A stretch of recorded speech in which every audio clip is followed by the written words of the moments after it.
What if time itself refused to forget you? What if every step you took in the present dragged you deeper into a past you never knew you lived? In the forgotten town of Ravenshollow, Isabella Clark hears a bell that should not ring, sees a man who should not know her name, and remembers a love that once destroyed everything. But history is cruel, and this time she must decide, will she repeat the same choice, or break the cycle before it consumes her? The evening sky glowed in shades of crimson and gold. The town of Ravenshollow lay quiet, as if holding its breath.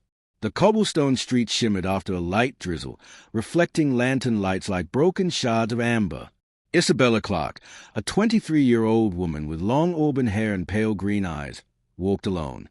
Her slender frame was wrapped in a dark wool coat, her boots clicking softly against the wet stones. She had always been drawn to Ravenshollow, though she had only arrived a week ago. Every corner seemed familiar, though she knew she had never set foot there before. The scent of damp earth and old wood filled the air. Shops had closed early, their shutters pulled tight as if hiding from something unseen. Only the faint toll of the church bell echoed across the town, though Isabella had been told the bell had not rung in 50 years. Her steps slowed. Her breath grew shallow. She looked toward the old clock tower at the center of town. Its windows were dark, broken glass reflecting the dying light. Yet she could hear it. The bell. Deep. Hollow. Unmistakable. She pressed her hand against her chest, feeling the frantic beating of her heart. A cold wind whispered along the street, carrying with it a faint fragrance. Roses. Old, withered roses. The scent tugged at her memory, though she could not place why. Then, as she turned a corner, she saw him. A man stood at the base of the tower. Tall, broad-shouldered, with dark hair that curled at the nape of his neck. He wore a long coat of an older style, the kind Isabella had only seen in paintings. His face was striking, pale, with sharp cheekbones and piercing blue eyes that seemed to glow against the dim light. He did not move. He did not blink. He only watched her, as though he had been waiting. Isabella's breath caught in her throat. The bell tolled again, louder this time. Her ears rang with its echo, and in that moment her vision blurred. The cobblestones beneath her feet shifted. The lantern light dimmed. The world around her twisted, as if time itself was bending. She staggered, reaching for the wall to steady herself.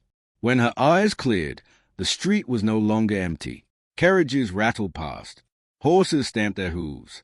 Men in top hats and women in flowing gowns hurried along, their faces strange, their voices muffled. The man was still there, watching her, but now he was closer. His lips curved in the faintest smile. "Isabella," he said, his voice low, rich, and filled with an unsettling familiarity. Her blood ran cold. She had never told anyone her name. Yet somehow, he knew. The street was alive with noise and movement, yet Isabella felt a deep silence within her. Every face she saw blurred like smoke. Every sound faded except for the voice of the man before her. He had spoken her name as if he had whispered it to her 1,000 times before. Her throat tightened. She took a step back, the heel of her boot slipping against the wet stone. The man moved forward, slow and deliberate, his coat sweeping against the ground. He was close enough now for her to see the faint scar that ran along his jaw, a pale line that caught the lantern glow. "Who are you?" She forced the words out, though her voice shook. His gaze never wavered. "I am Adrian Blackwood," he replied, his accent old and refined, his words measured like a man used to command. Age 26. Born of Ravenshollow. Soldier once, and wanderer ever since. The way he spoke was not introduction, but confession, as if the details of his life were not for her curiosity, but for her memory. Her skin prickled. "I do not know you," Isabella whispered, yet her heart raced as if her body thought otherwise. Adrian's lips curved into the faintest smile, though there was sorrow in his eyes. "You knew me once, long ago, when the world was not as it is now." A carriage rolled past them, the sound of wheels against stone loud and jarring. Isabella turned her head instinctively, only to feel the world twist again. The carriages blurred, fading into nothing. The townspeople vanished like shadows at dawn. The street returned to silence, empty as it had been minutes before. Only the broken windows and the ruined tower remained. Only the two of them stood there. Isabella staggered back, her breath sharp and shallow. "What is happening?" she demanded, her voice rising. Adrian's expression softened, as though he pitied her. "You are caught in the fracture," he said quietly, "where past and present bleed into one another." Her eyes darted around, searching for something solid, something real.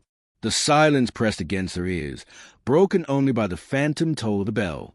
And then, suddenly, she felt it, a warmth against her wrist. She looked down. A mark, faint but visible, glowed against the skin.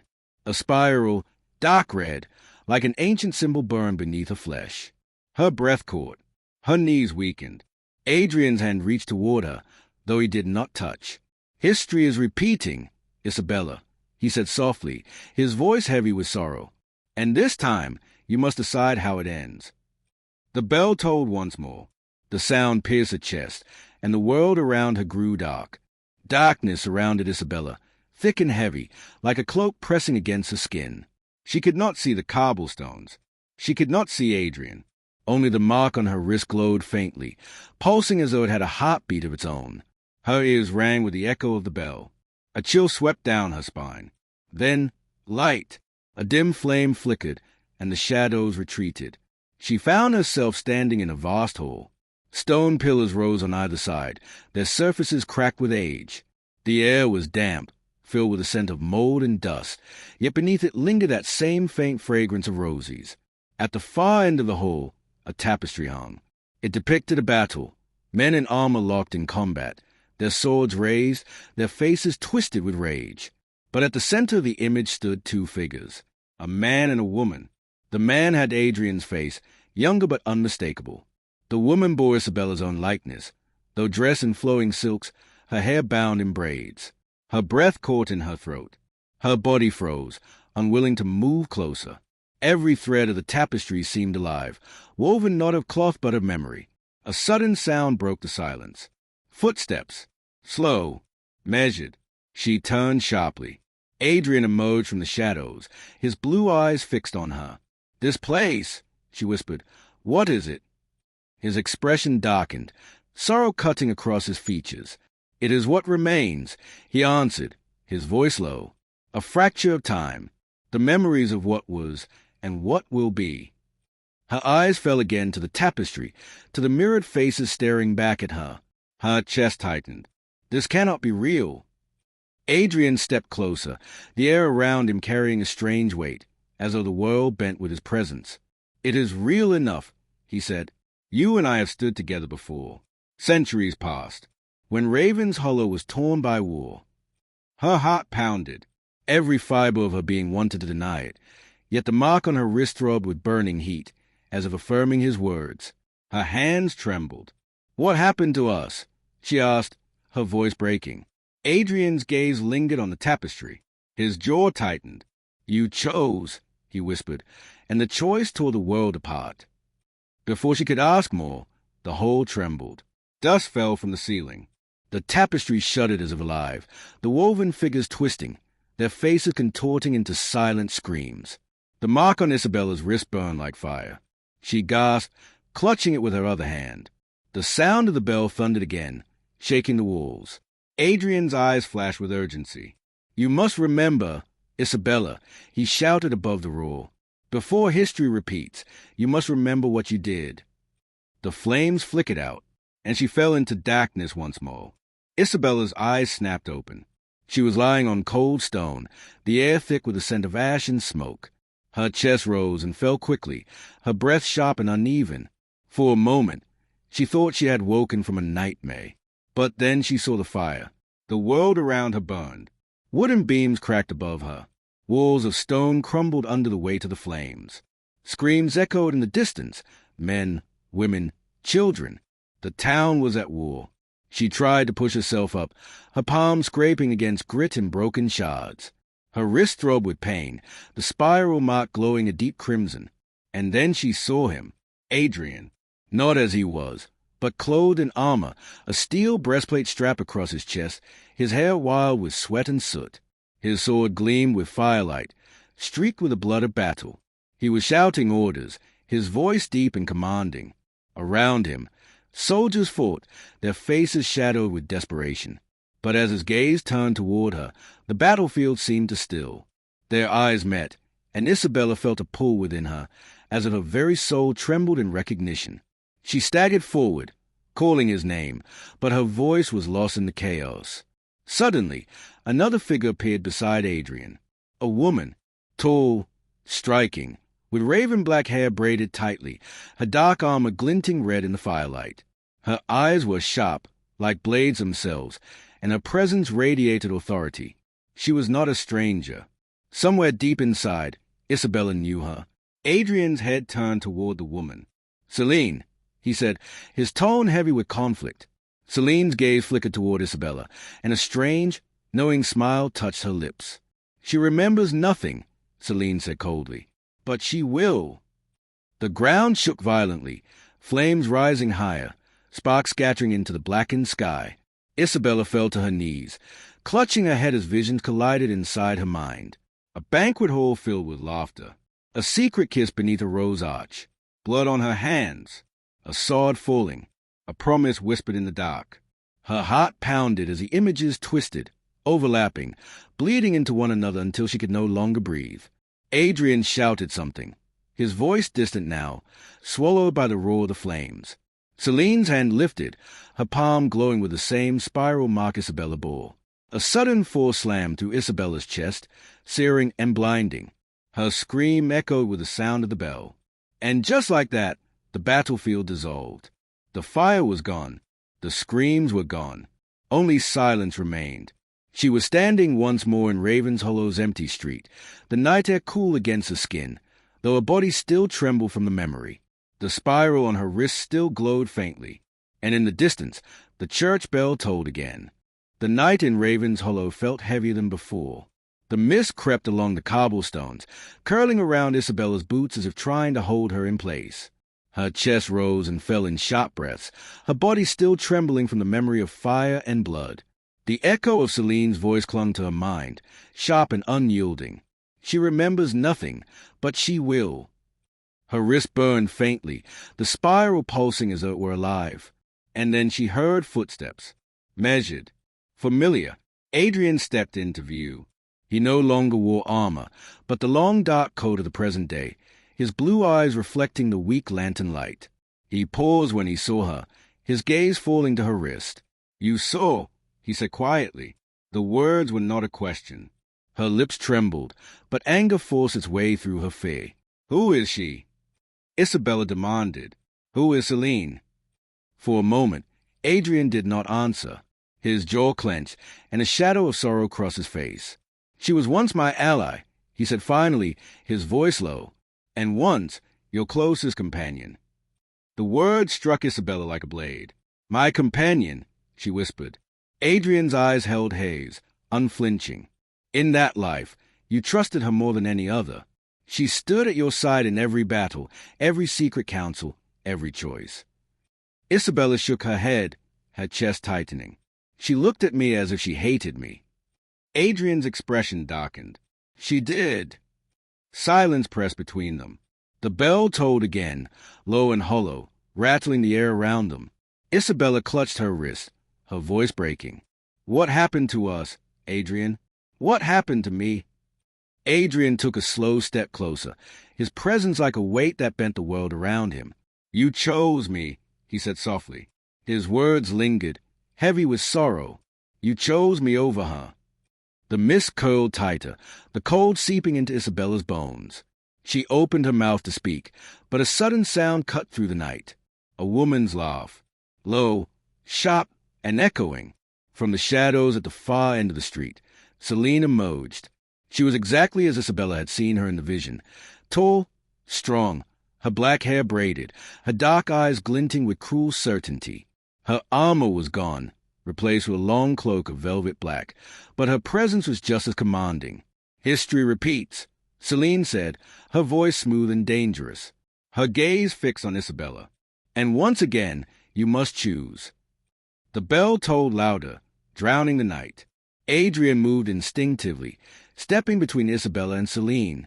But Isabella's mark burned so fiercely that tears welled in her eyes. She realized with dread that the choice Selene spoke of had already begun. The mist thickened until the lanterns of Ravenshollow seemed like fading stars. Selene's dark cloak swayed as she stepped forward, her boots soundless upon the stone.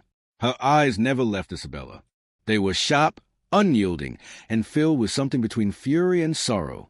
Adrian's stance was rigid, protective, his broad frame casting a shield before Isabella. "Stay back," he warned, his voice hard. Selene's lips curved into a bitter smile. Still the same, Adrian. Always her shield. Always her loyal knight. Her gaze shifted past him, locking onto Isabella. "But tell me, Isabella, will you remember the truth this time, or will you cling to his lies?" The mark on Isabella's wrist burned. The spiral glowed like molten fire beneath her skin, pulsing faster as Selene's voice filled the air. "What truth?" Isabella whispered, her throat tight. Selene's expression darkened. "You chose him once.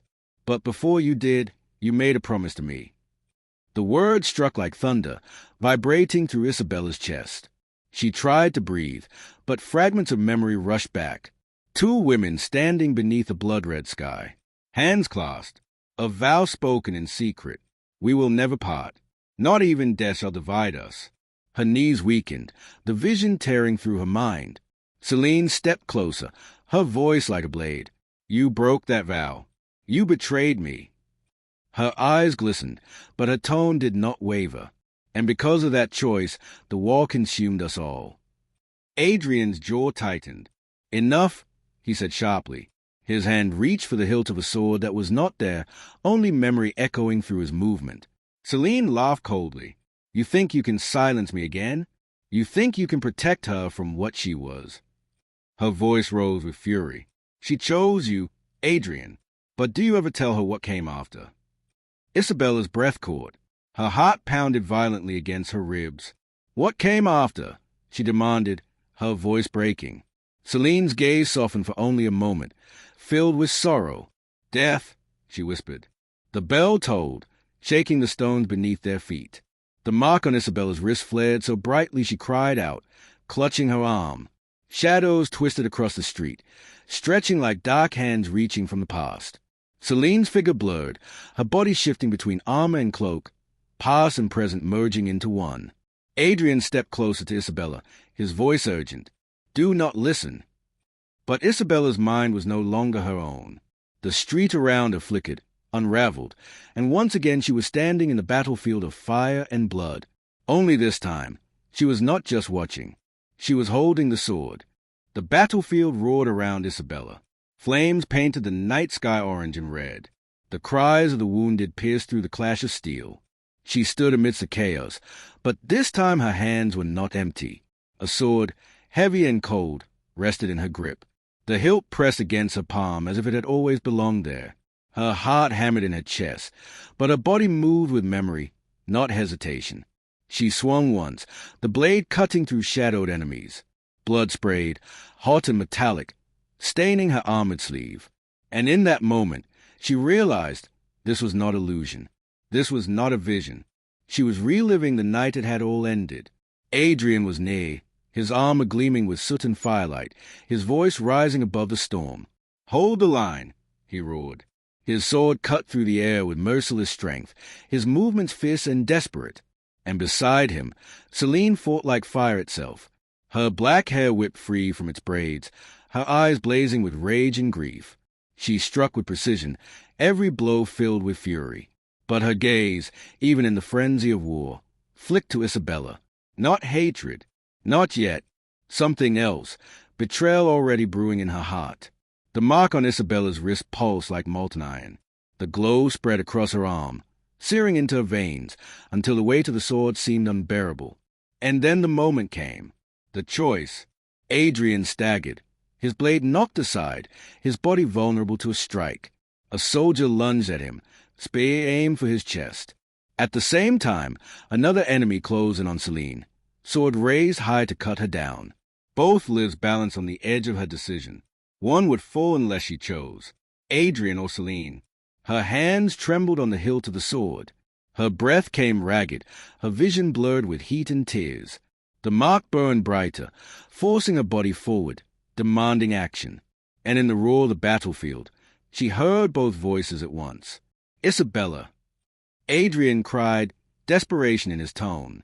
"Isabella!" Selene screamed, fury and fear tangled together. The world slowed. The firelight froze. Her sword rose. Her choice was made. The sound of steel rang out, sharp and final. A scream echoed through the flames, and the battlefield shattered like glass. Isabella collapsed to her knees in the empty street of Ravenshollow, the sword gone, the war vanished. Her hands shook violently, her chest heaving. Adrian stood before her, his face pale, his eyes haunted. Selene lingered in the mist, her dark figure trembling with rage and sorrow. And though Isabella's lips did not move, both of them seemed to know. She had remembered, she had chosen, and she had killed one of them. The mist clung to Ravenshollow like a shroud.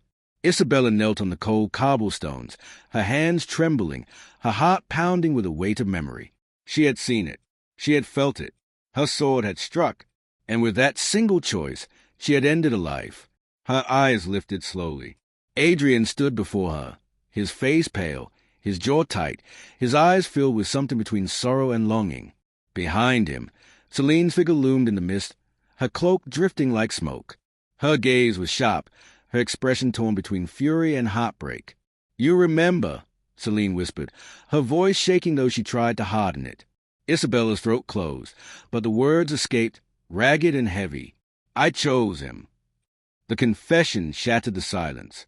Selene flinched as if the words themselves had been a blade.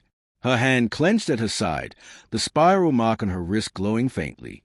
"You betrayed me," she said, her tone low, each syllable carved in pain. "You swore we would never part. And yet, when the moment came, you let me die." Her voice rose, filled with anguish that echoed through the hollow street. "Do you know what it is to fall with your friend's promise on your lips?" Isabella's eyes burned with tears. Her chest ached as if the mark on her wrist had carved its way into her heart. Adrian stepped closer, his presence heavy, his voice quiet but firm. She made her choice then, Selene, and she must make it now. Selene's eyes snapped to him, blazing with fury. "And you," she spat, "you twisted her heart, you bound her fate to yours. You stole her from me." Adrian's jaw tightened, but he did not look away. "I did not steal. She came to me. She chose." The bell tolled again, the sound shaking the air until the mist quivered. The mark on Isabella's wrist flared so brightly that she cried out, clutching it. The world seemed to split, the battlefield and the ruined town overlapping, fire and mist bleeding into one another. Selene stepped forward, her voice raw. "This time, Isabella, you cannot run from it. Choose. Will history repeat, or will you break it?" Isabella's breath came shallow. Her mind reeled. Her heart tore in two. Adrian, the man whose name had been written into her soul across centuries. Selene, the friend who had once been closer than blood, bound by vows older than memory. The spiral burned deeper. The bell tolled louder.